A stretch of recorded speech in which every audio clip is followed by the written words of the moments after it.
Moi, j'ai bien aimé l'intervention de Claude. Je l'ai trouvée très vive, très intéressante, très facile d'approche. Elle a utilisé des mots très simples pour essayer de démystifier un peu la difficulté de passer au RGPD. Je l'ai trouvée très pragmatique. Je crois qu'elle a donné cet éclairage qui est un éclairage fort. Je vous propose de vous donner des éléments concrets, c'est-à-dire une méthode, 4 étapes simples, validées par la CNIL, des conseils, des recommandations marketing, 4 facteurs clés de succès, le RGPD rapidement, nouveau règlement sur la protection des données, texte nouveau, règlement européen qui entre en vigueur le 25 mai 2018.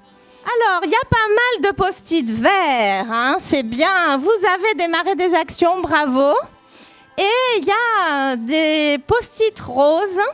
Alors là, il y a tout à faire. Et ces exemples, en tout cas, illustrent très bien les différentes questions, les différents cas d'usage que peuvent rencontrer les professionnels sur le sujet. Le plus gros du questionnement aujourd'hui pour un chef d'entreprise, il est surtout lié à la fonction marketing et à la fonction commerciale. Et c'est un contexte que Claude illustre parfaitement. Donc voilà, toutes les informations que vous avez dans vos bases de données constituent des données personnelles. Par rapport à ce plan, marketing online, offline, plan de communication aussi, il doit y avoir en totale cohérence le plan d'action commerciale, le fameux PAC, que les commerciaux, les vendeurs doivent dérouler sur le terrain en totale homogénéité entre le marketing et le commercial.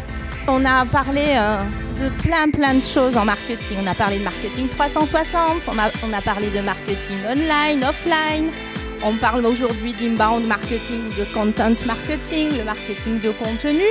Et il nous manquait le marketing RGPD. Les valeurs du RGPD, c'est information, communication, respect du client, conformité, confiance. Et donc, on est bien aligné sur un marketing éthique. Ça nous intéressait de savoir ce qu'il fallait dire à ces familles. Ils nous posent la question aujourd'hui en nous disant est-ce que vous êtes aux normes ou pas par rapport au RGPD. Moi, comme conseillère, je dois être la première qui doit maîtriser le sujet. C'est extrêmement plaisant pour la commission de voir que les guides sont repris par des professionnels à l'appui de leurs prestations ou à l'appui de leurs argumentaires. Imaginez que demain, la CPAM divulgue toutes les données personnelles de chacun d'entre nous. J'imagine vos têtes. Vous ne seriez pas très contents. Ayez une stratégie d'anticipation. C'est-à-dire, réfléchissez avec vos équipes comment vous allez anticiper tout ce qui peut arriver dans votre entreprise. L'objectif marketing majeur, c'est fidéliser ses clients, les chouchouter, aussi dans le cadre de la relation client. Qu'est-ce qu'il faut obligatoirement que vous ayez dans votre plan marketing online? Alors, 3 points. Premièrement, vous informez en tant qu'entreprise, qu'organisation publique, vous êtes dans le cadre du RGPD.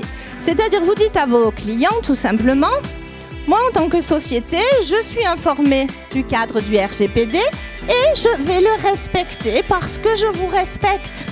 Le client, il s'en va. Vous savez que pendant 3 ans, vous pouvez le réactiver au niveau marketing. Si au bout d'un moment, il ne revient pas, au bout de 3 ans, je suis clean, marketing éthique, suppression des données. Vous avez vu comment le RGPD influe finalement tout au long de la chaîne sur ce parcours client. L'action est la clé fondamentale de tout succès. Il faut que vous passiez à l'action. Familiariser et simplicité.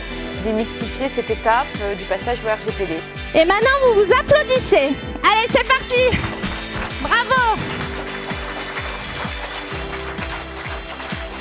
Vous venez, vous passez une demi-heure avec Claude et vous sortez, vous comprenez tout. Et après, juste pour comprendre mieux certains sujets, vous pouvez aller creuser Internet, mais vous allez creuser ce qu'il faut creuser et ce qu'il faut chercher.